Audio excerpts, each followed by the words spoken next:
Thousands of TTRPGs exists. Some are single pages, some are massive thick books. Now, there is no correct number of pages in your TTRPG as long as you're using every space effectively.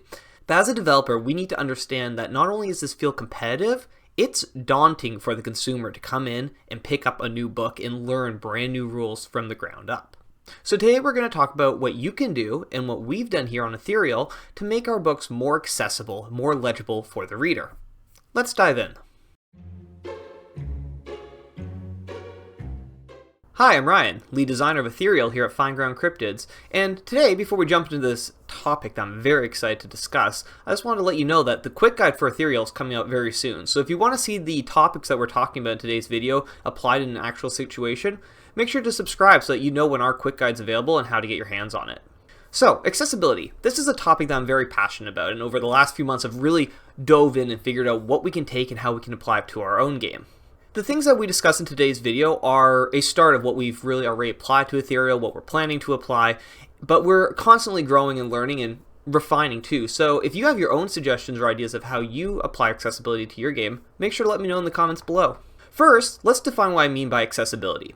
I'm not talking about approachability or just legibility. It's sort of a combination of both, and it kind of gets broken down into a few key subjects. It's about making your game easier to learn. Makes it easy for players to find the information that they want. Makes it not overwhelming to go through the rules. It accounts that everyone takes in information differently and learns differently. This isn't about how your rules are written, but rather how they're presented. And it's all about removing barriers. Right off the bat is an element that I think every TTRPG that has more than 5 pages should contain. That's cross-references.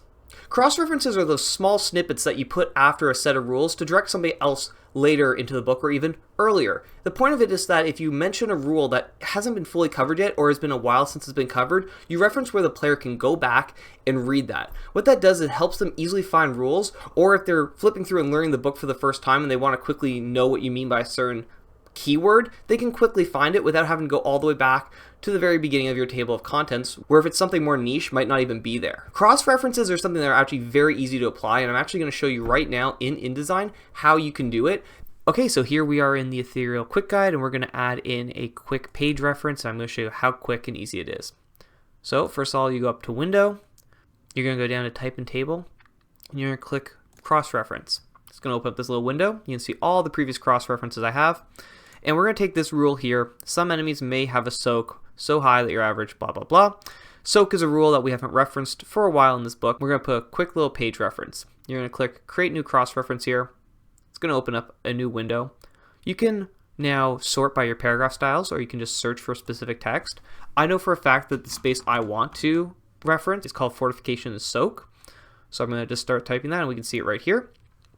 Now I've edited the style to make it just turn to a cross square, make it a cross bracket, and it says the page number. But you can also edit in other ways. You can show the full paragraph and page number, the paragraph, the text. There's a tons of ways that you can edit, but we're gonna just put it for this.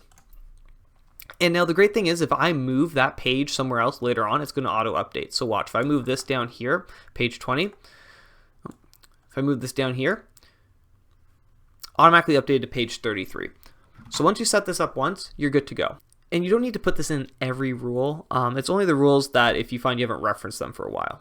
Now, I know a lot of people use free programs like Google Docs, which is totally fine. If you do, in that case, what I would recommend doing is write out all your rules. And as you do, make notes as where you might want to cross-reference. And then once you're done the editing, you're done changing the outline, go back to those spaces and add them in manually. Manual is going to take you a little bit more time, but it's really worth it for your players. It's also something that'll be very useful for you when you go through and you start play testing, because then you'll easily be able to go through and find your own rules.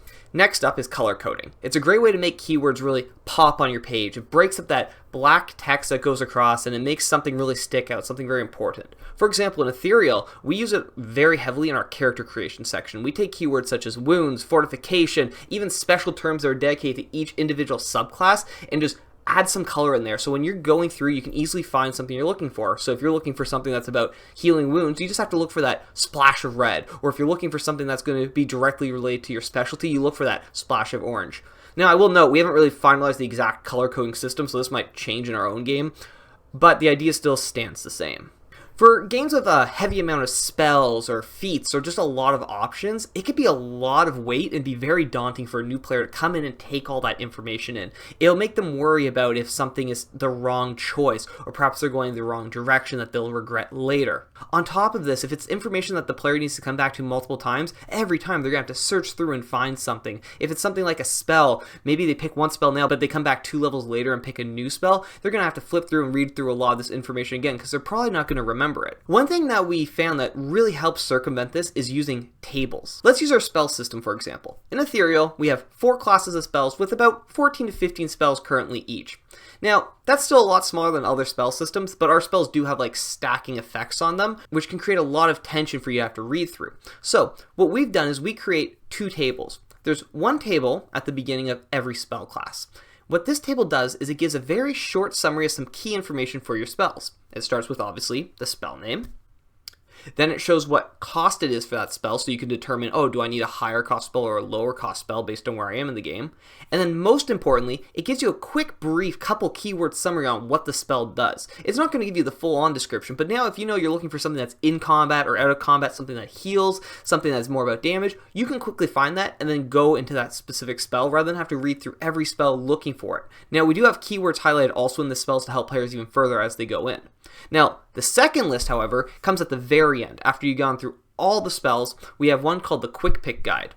And for every division that uses spells, we have a quick selection of spells that helps them go from their first level to their max level and basically gives them a decent spell list. This is really good for newer players that feel daunted to read every spell and kind of gives them some direction. Or if they don't like the sound of a spell, then they can go pick the few on the list that they weren't a fan of and replace them with something else. But it gives them some guidance on what they're looking for with their spells. For our qualifications, we're going to go with a similar table, but we also have something else. At the top of every qualification, there's a small little brief summary of what that qualification does. So once again, players can go through and quickly just read that small little section of each qualification before going in deeper.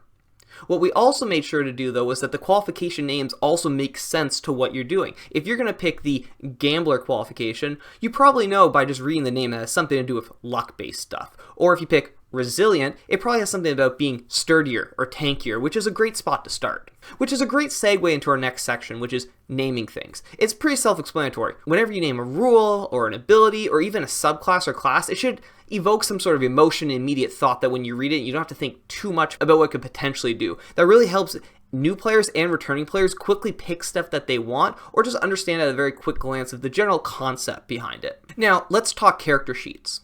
Make sure your sheet has enough space for people to write. I personally prefer having no lines, but I can understand why some people would like to have lines to help direct them. The reason I personally don't like having lines is because I think it gives the player a little bit more space and preference on how they want to write. Some people write very large, and some people like to write more abstractly where they have multiple lines connecting, maybe some drawings, and I feel like that if you have lines to lead the text, it kind of makes it a little bit harder. But that's not to say there's anything wrong with having lines, that's just a personal preference. Along with the sheet, make sure that there's a logical path to reading. If there's certain abilities that tie into other abilities, make sure it kind of flows together. Try to keep your combat elements as close to possible as together. Make sure that the player is not constantly having their arm traced back and forth across the sheet or even their eyes moving back and forth. And if you can, even try to make your character sheet make sense on how you would fill it out. If you're going to start with your ability scores, they should probably be at the top and make the player work downwards as they build their character.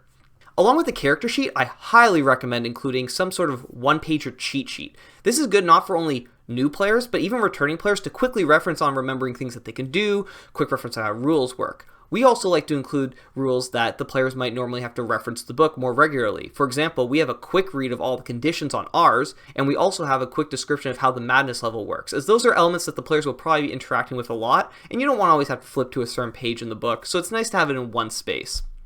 Now, I do think that these one-pagers are starting to become more common, but one thing I think that's often overlooked is the GM. So I would definitely recommend considering a GM cheat sheet, something that contains similar information as the one-pager, but also helps the GM run the game, as there's certain elements that they should always keep in mind. For example, we have the momentum mechanic, or even the post-field report mechanic that the GM will probably reference maybe once every session, but it's good to still have there rather than have to pick up the book and refresh themselves on it. You can also fill it with certain generators, such as encounter generators, loot generators, just so that if they need to come up with something on the fly, they can. Next, and this is an important one, is examples. Throughout your book, whenever you introduce a core concept into your rules, you should probably have an example that goes along with it that describes in nice detail how the path of flow of the gameplay works. Now, I do know examples are a thing that you often see in these books, but what I do find that sometimes people do is they rely too heavily on having a general flow of the game or flow of the rules at the end. Now, that's good to do, and you should have that flow, but I heavily recommend having examples in between and not relying on that. Because what happens, if you rely on that, you actually do a disservice to your game. Because the player's going to get to this flow of the game, and if they have no general idea of how the rules work before that, and they just read this, they're going to keep flipping back and trying to understand. You talk about attacking in this flow of the game. They go back to attacking. You then explain spells. They go back to the spell section. And it kind of makes probably something that might have a very good flow feel janky because they don't fully understand the rules ahead of time. Set your rules up for success and make it so that they understand them before they get to a full flow example play. Okay, finally, last one, something I think is going to be a little bit controversial. A common question I see on various subreddits about design is, should I put my character builder before the actual rules? I know there's a lot of readers out there that like to pick up the book, flip to the first few pages to see what type of characters they make.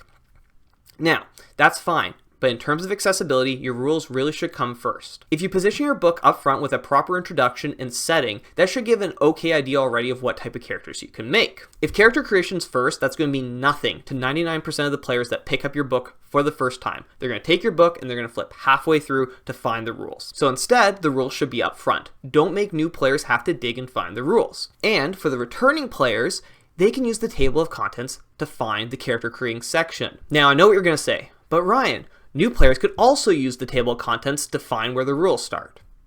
Stop that. This video is about removing barricades and making your game more accessible.